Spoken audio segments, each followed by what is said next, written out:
Welcome to the Slop Farm. Enjoy the video. You'll begin by prepping the canvas and timeline so your work stays organized. Set your canvas dimensions and choose FPS, 24 for film-like motion or 30 for smoother action. Once done, open the animation docker and enable onion skin to see neighboring frames, then create a new timeline or frame range. Make a new layer stack: background, roughs, clean line, and color. Save a versioned file right away so you can revert if something breaks. This prevents lost progress. You'll block key poses first to establish timing and silhouette, draw large shapes, and ignore details.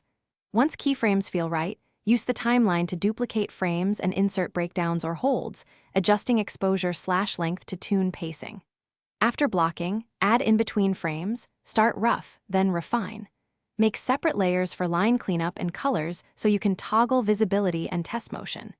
Use layer groups for repeated assets. This keeps your file efficient and makes revision. You'll finalize by cleaning lines and applying flat colors and lighting on separate layers, then merge copies for each frame to preserve originals.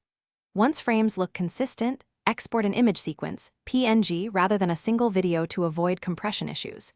Import into your NLE, set the sequence FPS to match the project, and render. If you see jitter or misaligned frames, stop, check onion skin offsets, layer registration, and canvas origin. Aligning layers and re-exporting usually removes the problem. Thanks for watching. Consider subscribing if we helped you today.